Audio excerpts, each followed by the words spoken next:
Hey everyone, welcome to Mosque of Renewal, where we engage, interpret, and renew the Islamic tradition from a place of empowerment. This week we wanted to talk about judgment in Islamic spaces, particularly judgment in general, but definitely as a millennial, people in our age group, I'd say from like 37 all the way down to like 23. I don't know how long a generation is. How we feel about judgment and how it is or is not affecting how we interact with our religious traditions and religious spaces. So, yeah. So. Yep. Do you want to start? Sure. I think this would be another time to introduce a good Mosque of Renewal form of discussion. I don't know. We should at some point do real YouTube things where we put words on the screen and have go in and out with editing. Yeah. Mosque of Renewal form of discussion point 2. Last week we talked about how you always, no matter who you're dealing with, what conversation is happening, you have a strong responsibility to be respectful to everyone. I think another good one is that we should always, I'm going to speak from my own personal experience, right? And we'll probably make generalizations, but I think it's good to start with your own personal experience. So my experience in Islam is that I don't really like going to mosques or masjids. I don't like going into Muslim majority spaces. One, because they're gender segregated, which obviously I find very uncomfortable and unjust. Being an African American, someone's separate but equal. I'm going to be really though? Yeah. Really? But that's another discussion. But talking about judgment, I feel like I'm going to walk in and someone's going to tell me I'm doing Islam wrong. And so I find my faith incredibly important to me and incredibly precious to me. But then I'm worried that someone else will view it as deficient. And I even though I tell myself, well, they're probably just like me, and I wouldn't look at someone else's faith and view it as deficient. I think two things.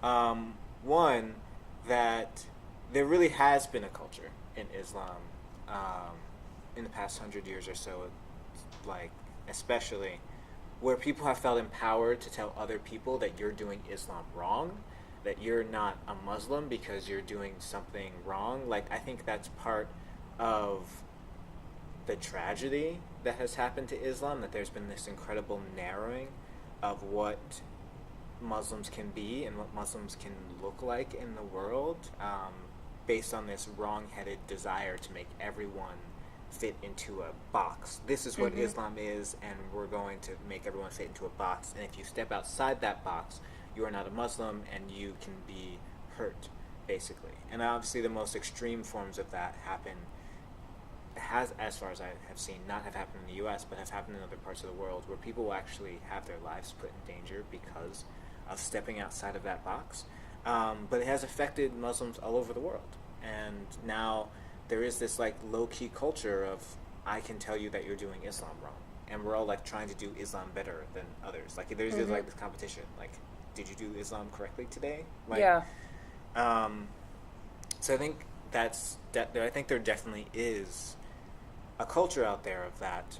But then I think I've also partially internalized it, where I'm then worried that I'm not doing Islam correctly, and that someone else will point that out. And even if I don't know anything about them, if you tell me that they're Muslim or it's an Islamic thing, I'll be I love Islam, but also are they going to judge me? I don't know if I want to go. So that's kind of been my experience with Islamic spaces. So. Yeah. Mine are always the same, but as a woman who covers, I'm either too much or not enough. I'm obviously not covered up to my collarbone, or my neck is showing. I'm wearing shirts, elbow-length sleeves. A lot of people are saying I am not covered enough. I'm wearing a turban. I'm not wearing my usual wraparound hijab style. Or there's the other side of things where I'm taking it too far. Like, you're too covered. Why are you so covered? You know, it's never the only way where I feel like, be. Everything about me being Muslim has to do with how I look. And I'm judged on my Muslimness based on how I look. How covered am I? How uncovered?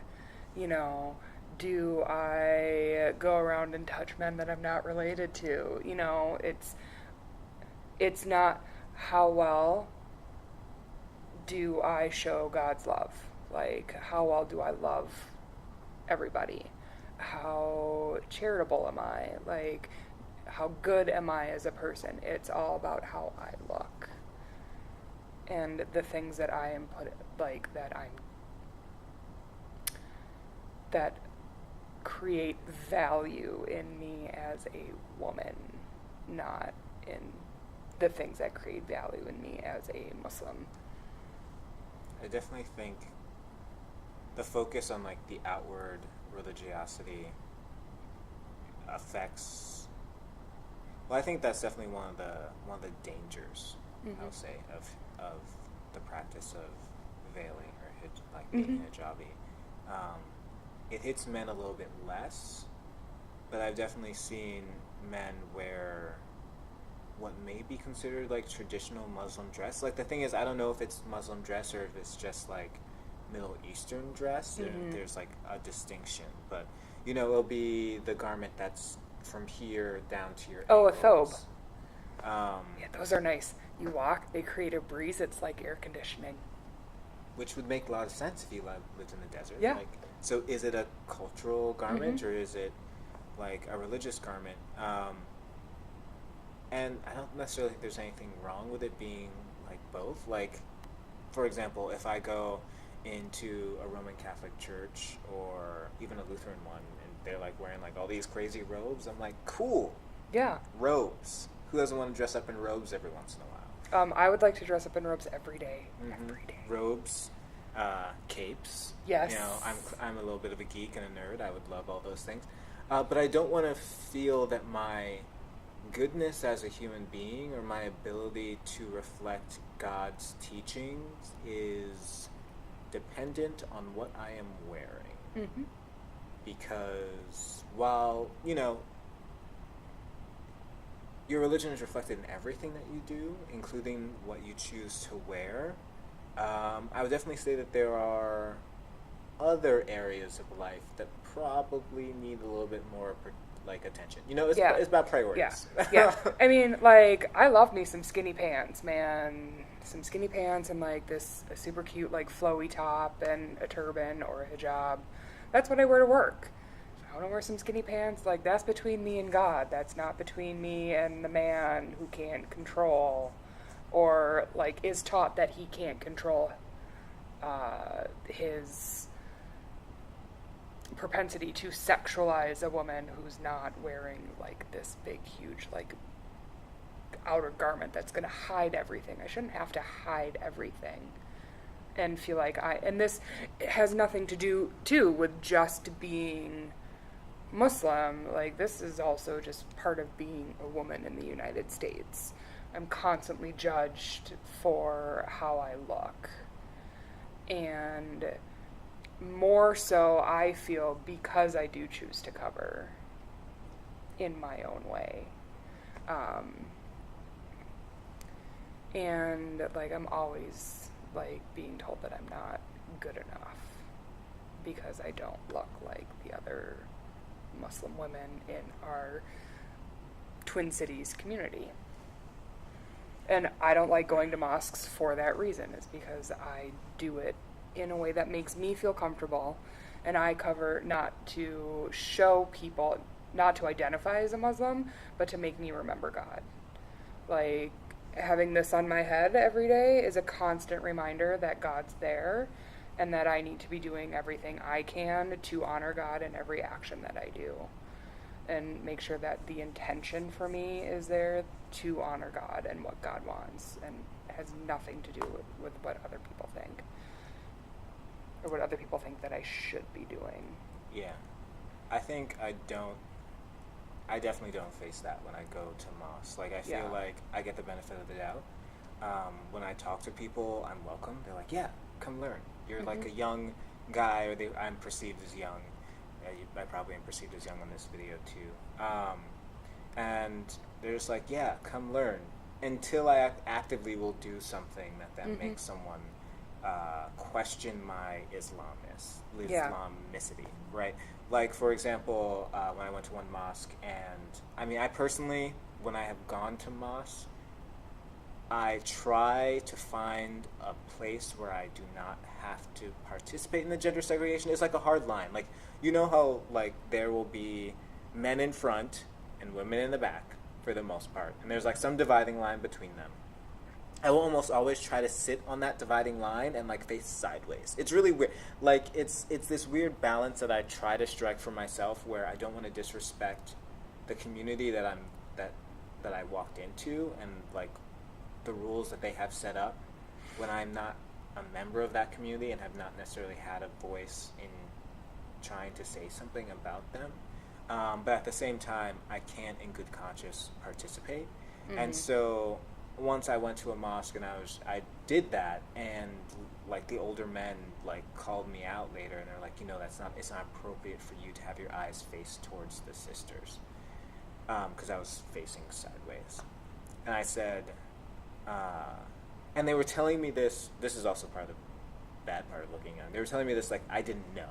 Like, I was like, oh, this is a person who's not a Muslim or doesn't know a lot about Islam, and so we're going to tell them how Islam is supposed to work. And I said, while I respectfully disagree with you, but I appreciate that you took the time to talk with me. And then I tried to go somewhere else. Like, I literally tried to go.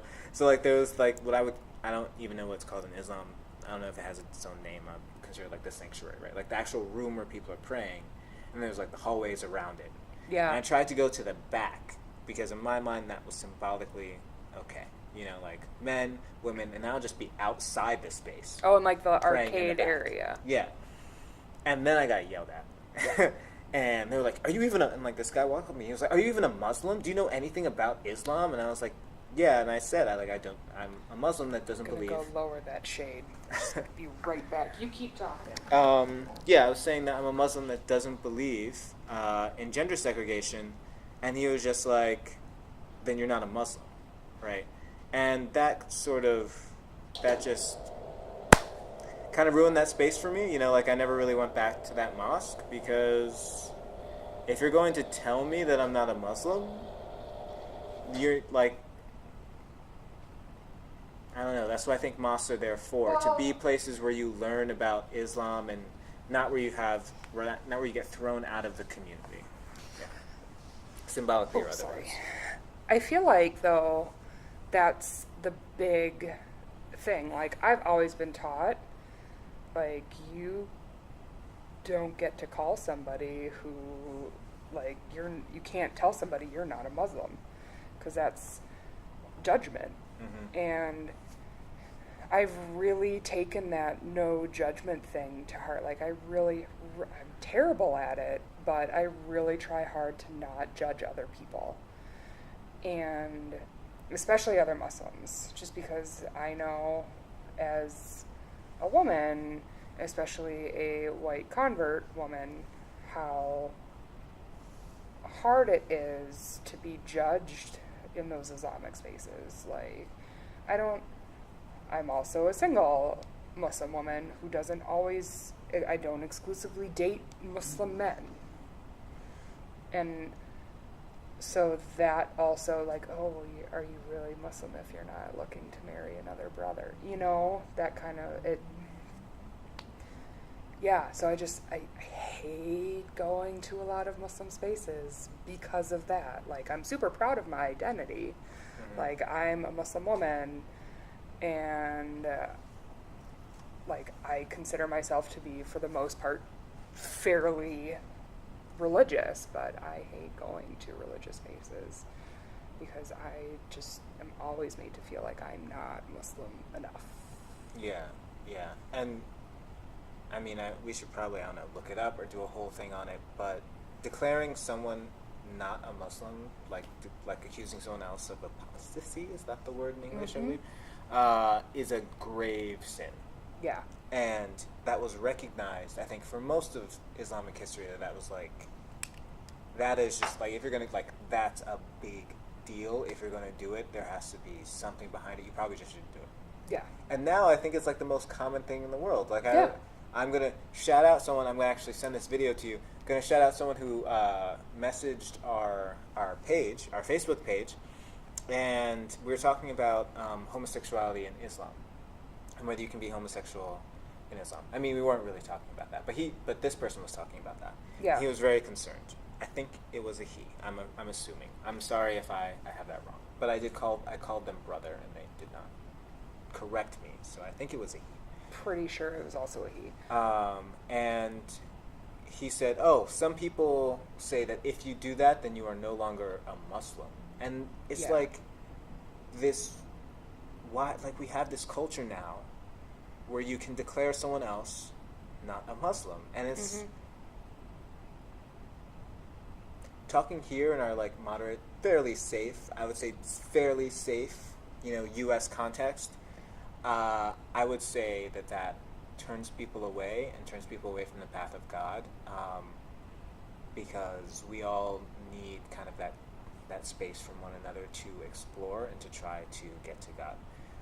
In more extreme contexts, that clearly has led to people being killed, and it's just that simple. Like, you're advocating for something. You're basically saying this person is no longer a member of my community, so I do not have to care about them, and you are opening them up to violence. Yeah. You're saying this. You're marking them out as someone who can, like, violence can be perpetuated against without consequence, and that is wrong.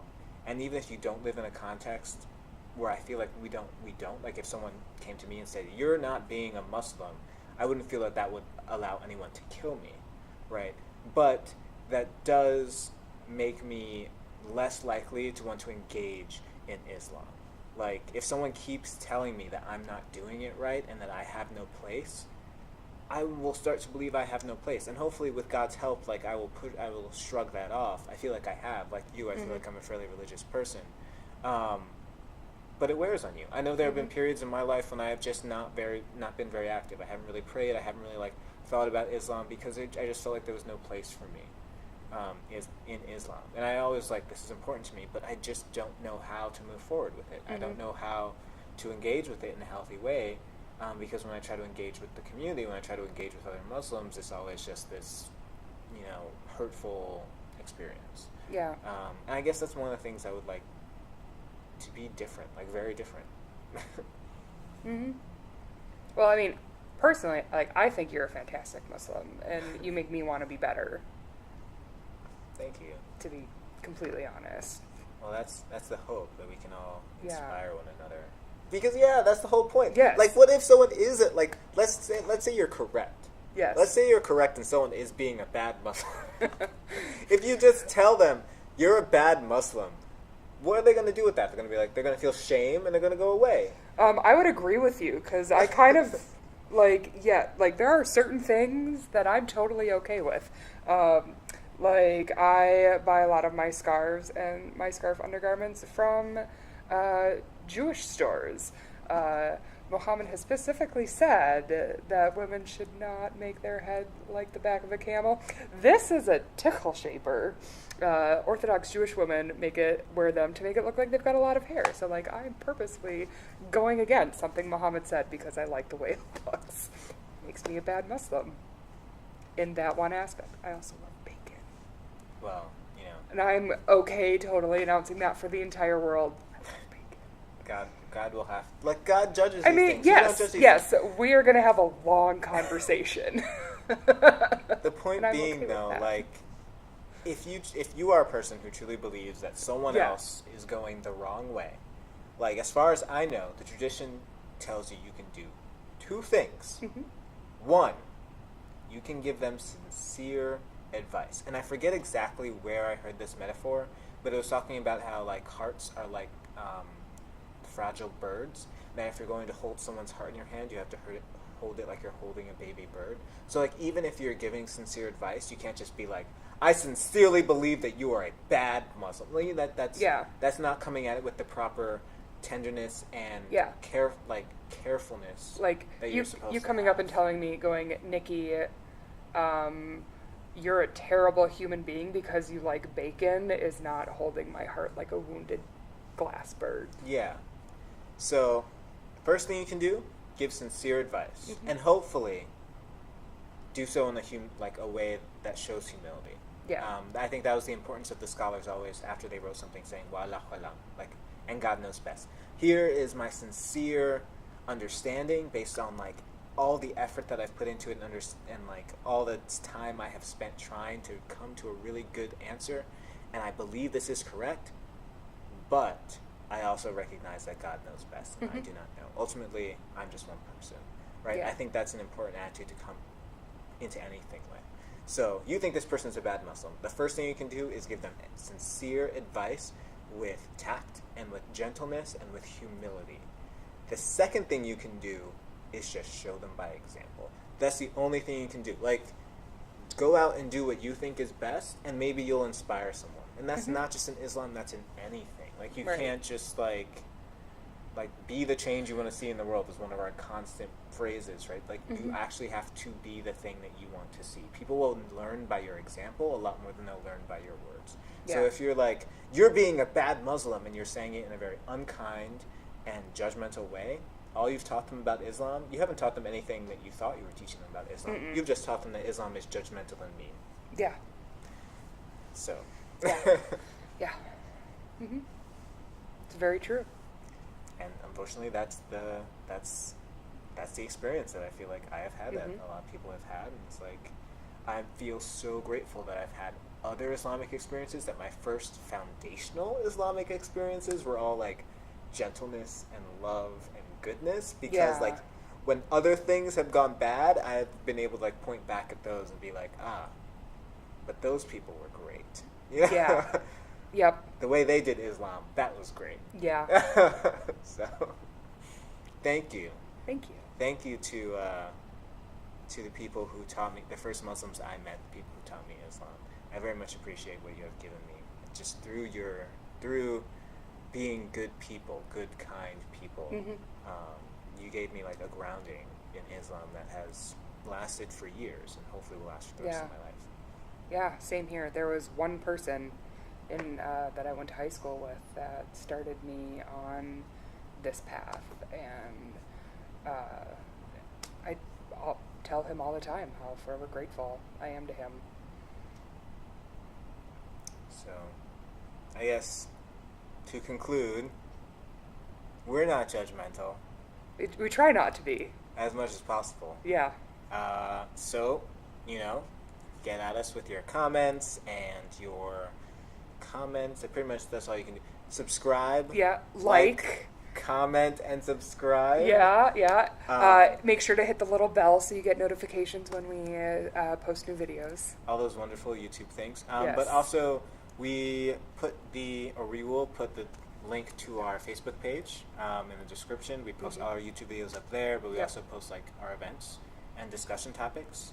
So if you ever want to get involved in the discussion, either in person or if you want to like comment on it beforehand, be like, this is what I'm thinking about. We will like read those comments in the next video or like discuss them if you have any points you want to bring up.